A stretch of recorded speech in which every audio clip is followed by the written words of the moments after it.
এই ভয়ানক কারাগারের কথাই এখন সবার আলোচনার শীর্ষে। এটা সিডনিয়া কারাগারের প্রবেশপথ। প্রথমবারের মতো এই গোপন কারাগারটি বিশ্বের কাছে উন্মুক্ত হয় ৮ই ডিসেম্বর ২০২৪। এক নির্মম কারাগার। সর্বশক্তিমান আল্লাহর নামে আমি শপথ করছি জনগণের স্বার্থ ও স্বাধীনতা রক্ষা করতে।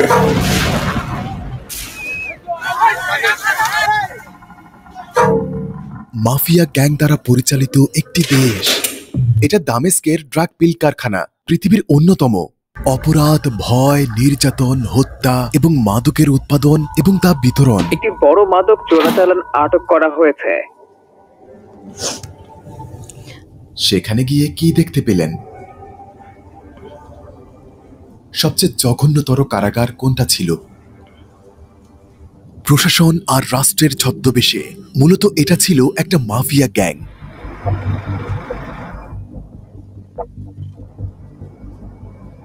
এটা প্রবেশপথ আর এটা গেট। দেখুন কি লেখা। আপনারা আমাদের হৃদয়ের কষ্ট এবং সেই বিজয়ের অপূর্ণতা। মানব কসাইখানা। আমরা না ভুলে যাব, না ক্ষমা করব। এই জায়গাটা ছিল মানব কসাইখানা, কুখ্যাত এবং জঘন্য কারাগারগুলোর একটি। সিডনায়া জেল। ভেতরে যাচ্ছি। এখনো অনেকেই নিখোঁজ। মানুষ যখনই রাস্তার পাশ দিয়ে যেত, তারা কারাগারের দিকে তাকানোর সাহস করত না। এতই কড়া নিরাপত্তায় মোড়া ছিল এই কারাগার। এই কারাগারটি নির্মিত হয়েছিল ১৯৮৭ সালে। আসাদ সরকারের অধীনে থাকা এটি সবচেয়ে কঠোর কারাগার। এটি রাজধানী দামেস্ক থেকে ৩০ কিলোমিটার উত্তরে অবস্থিত। কারাগারের গেট এবং দেয়ালগুলো একবার দেখুন। বেশ কঠোরভাবে সুরক্ষিত। দেয়াল, ব্যারিকেড, পরীক্ষা এবং বেশ কিছু পৃথক গার্ড টাওয়ার আছে। এই কারাগারে নিয়ে আসা প্রত্যেক বন্দীকে অমানবিক সব নির্যাতন সহ্য করতে হয়েছে। আসাদ সরকারের সময় গার্ডপোস্টগুলোতে সৈন্যরা অবস্থান নিয়ে এই কারাগার পাহারা দিত। সৈন্যরা যাতে লুকাতে পারে তাই এই গর্তটি বানানো হয়েছে। কারাগারটি এমন ভাবে তৈরি করা হয়েছে যাতে এখান থেকে কেউ পালাতে না পারে। বিচ্ছিন্ন একদম। এর নাম সিডনিয়া কেন? পাশেই সিদনায়া নামে একটি গ্রাম আছে। এই নামে কারাগারের নাম হয়েছে সিদনায়া। এটা শহর থেকে বেশ দূরে। নির্যাতন চালানোর সুবিধার্থে এই কারাগারটি তৈরি করেছে দূরে।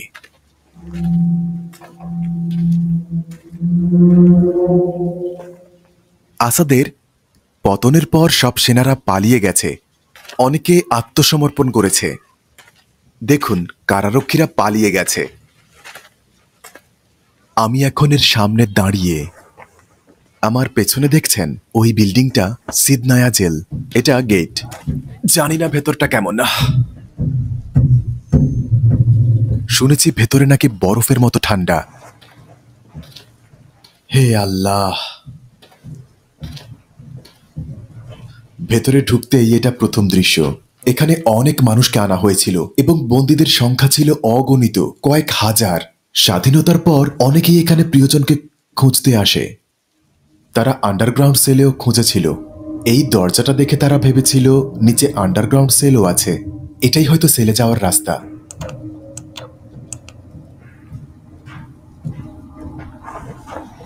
এগুলো আন্ডারগ্রাউন্ড সেল। এটা একটা ৩ তলা বিল্ডিং আর নির্জন আন্ডারগ্রাউন্ড সেলের জন্য একটি গোপন ফ্লোর আছে।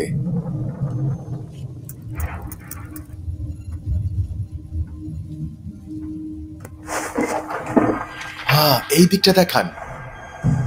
পুরো দেশ জুড়ে এমন আরো অনেক কারাগার তৈরি করা হয়। অপশাসনের বিরুদ্ধে যেই কথা বলার সাহস করত, সবাইকে নির্যাতন আর হত্যার জন্য এইসব ডিজাইন করা হতো, যাতে অন্যরা ভয় কখনো প্রতিবাদ না করে।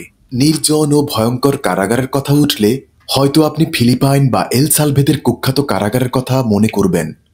কিন্তু এইখানে দেখুন, একটু আলো পর্যন্ত নেই। এইসব সেলে মানুষ থাকতো মাত্র ১ মাস আগেও।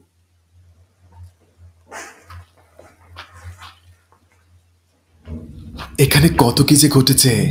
এখানে ক্যামেরা আনা এবং ফিল্মিং করা নিষিদ্ধ ছিল।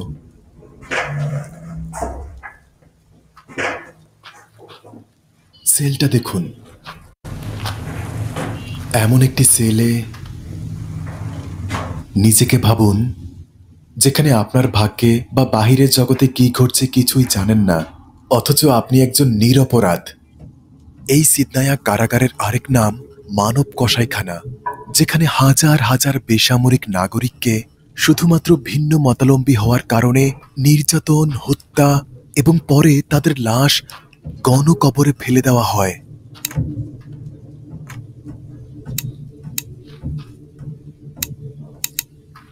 ও আল্লাহ!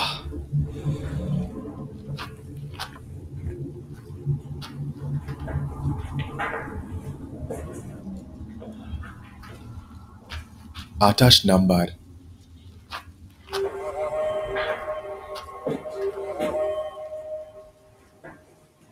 ওখানে একটি দরজা আছে, আমার মনে হয় এর পিছনে কিছু আছে। কেমন আছেন আপনি? আমি ভালো আছি।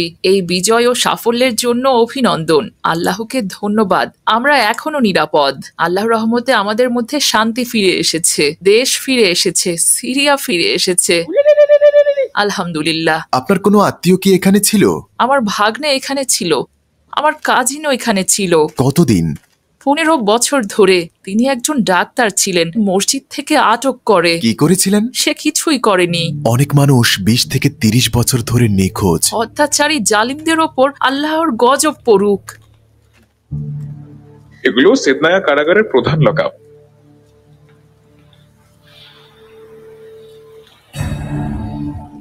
এগুলো হলো ভেতরের লক আপ। দেখুন বের হতে কয়টি গেট পার হতে হবে।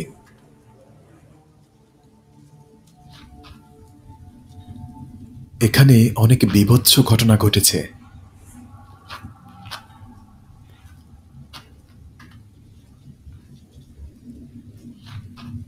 দেখুন গেটের পর আরেক গেট। বের হতে গেলে অনেকগুলো গেট ক্রস করতে হয়।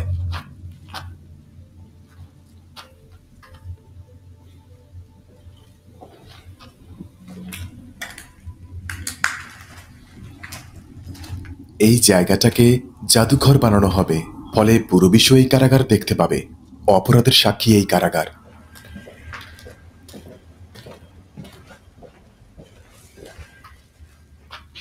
দুর্ভাগ্যক্রমে কিছু নথি ধ্বংস হয়ে গেছে। বন্দীদের পরিবারগুলির এলোমেলো তল্লাশির কারণে কিছু নথি ধ্বংস হয়েছে, আর কিছু নথি কারারক্ষীদের দ্বারা ধ্বংস করা হয়েছে। জেলখানার স্ট্রাকচারটি দেখুন। এখানে অনেকগুলো ফ্লোর আছে। উপরে একটি ফ্লোর, তার উপরে আরেকটি, এবং নিচেও একটি ফ্লোর আছে। উপরে দেখবেন কারাগারটি ত্রিভুজ আকৃতির, এবং এখানে অনেক ফ্লোর আছে। আন্ডারগ্রাউন্ড ফ্লোরও আছে, যা আগে দেখিয়েছি।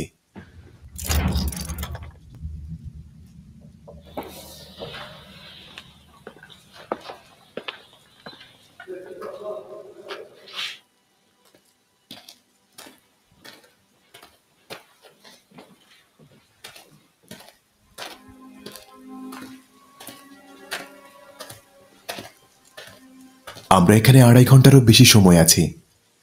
সব সেল দেখতে একই রকম। এখানে অসংখ্য মানুষ ছিল।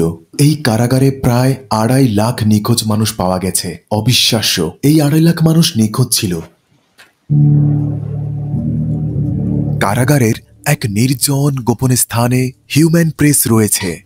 তারা বলছেন এটা একটা হিউম্যান প্রেস, যা মৃত্যুদণ্ডের পর মৃতদেহ থেতলাতে ব্যবহার করা হতো। এমন জঘন্য কাজে ব্যবহার হওয়ায় এটি একটি বিচ্ছিন্ন রুমে রাখা হয়েছে। এটা বর্ণনা করার মতো নয়। সিদনায়া কারাগার হলো শত শত কারাগারের মধ্যে এক জঘন্য ও কুখ্যাত কারাগার। স্বাধীনতার অনুভূতি কেমন?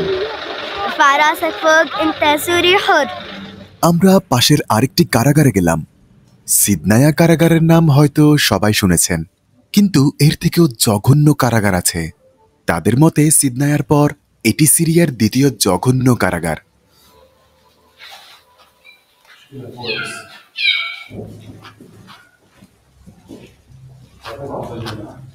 আন্ডারগ্রাউন্ড জেলখানা।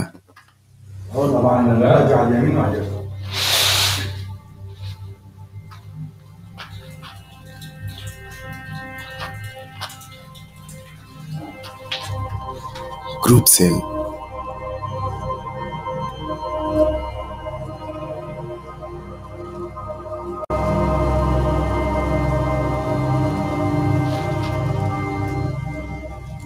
হরর মুভির মতো।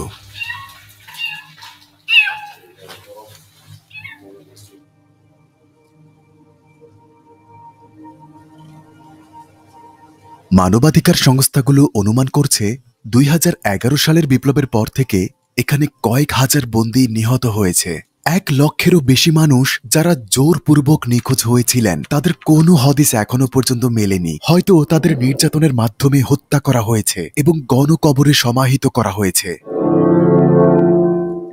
এই ডিভাইসটি একাই অর্ধ মিলিয়ন পিল ধারণ করতে সক্ষম। এর বাণিজ্যিক নাম ক্যাপটাগন এবং এর রাসায়নিক নাম ফেনেথিলাইন। এটি স্নায়ুতন্ত্রকে উদ্দীপিত করে এমন একটি drug. Captagon, also known as the poor man's cocaine. আমার পেছনে একটি কারখানা দেখছেন, এটা ক্যাপটাগন পিলের কারখানা, সম্ভবত বিশ্বের সবচেয়ে বড় পিল কারখানা।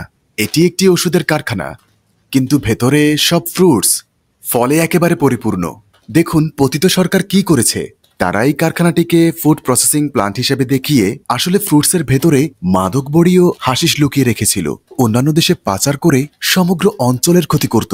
দেখুন কি লেখা আছে, গ্লোবাল, যেন গর্বের সহিত বলছে আমরা সারা বিশ্বে ড্রাগ রপ্তানি করি এবং গর্বিত। আপনাদের এখন একটি আন্ডারগ্রাউন্ড ফ্যাক্টরি দেখাবো, চলুন। 9 million pills of the drug Captagon. This was a multi-billion-dollar operation, the world's biggest narco state. Here, the government is the cartel. তারা কি এখানেও ক্যাপটাগন লুকিয়ে রেখেছে? প্রচুর ক্যাপটাগন আছে। লুকানো রোগীর সাথে একটি সিলিং প্যানেল। এই কারখানাগুলো ছিল মাহের আল আসাদের নিয়ন্ত্রণে, যিনি সাবেক প্রেসিডেন্টের ভাই এবং এই অপশাসনের সবচেয়ে রক্তপিপাসু ব্যক্তি। এখানে কি পরিমাণ ক্যাপটাগন আছে? প্রায় 10 টনের মতো ক্যাপটাগন হবে। 10 টন। এই যে বন্ধুরা দেখুন, ক্যাপটাগনের পরিমাণটা একবার দেখুন। এই ড্রাগ পিলগুলো দিয়ে মানুষকে হত্যা করা হতো। পিলগুলো এটার ভেতরে লুকিয়ে রাখা ছিল। এগুলো সব বৈদ্যুতিক যন্ত্র। এটি তাদের ট্রেডমার্ক, দুটি ক্রিসেন্ট এবং একটি বিভাজক রেখা। এগুলি মাদকাসক্তরা খায়। মাহের আল আসাদ এবং তার পার্টনাররা এগুলো রপ্তানি করত। সমগ্র আরব ও পশ্চিমা বিশ্বের কাছে এগুলো রপ্তানি হতো। এখানে লেখা আছে উৎপাদক দেশ সিরিয়া এবং আমদানিকারক কোম্পানির নাম আরিহা।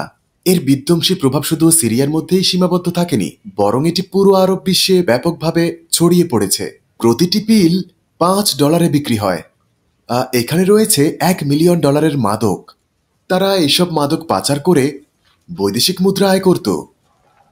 এর ভেতরেও আছে।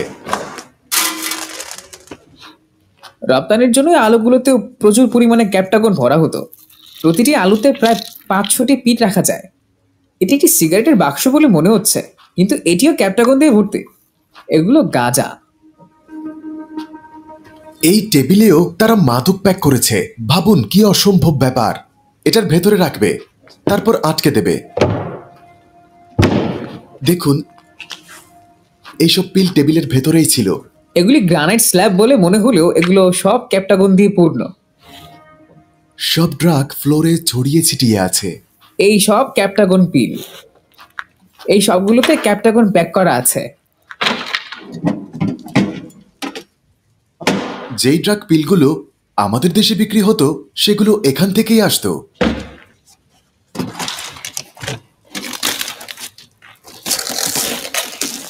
ও আল্লাহ, দেখুন এর ভেতরেও ড্রাগ। এটা একটা ভোল্টেজ রেগুলেটর। এটা একটা ভোল্টেজ রেগুলেটর মনে হচ্ছে না? ভাঙতে হবে। ব্যাঙ্গেল ভেতর থেকে ড্রাগ বের হবে। আমি আরব বিশ্ব থেকে মাদক নির্মূল করব বন্ধুরা। মাদককে না বলুন। পিল দেখা যাচ্ছে।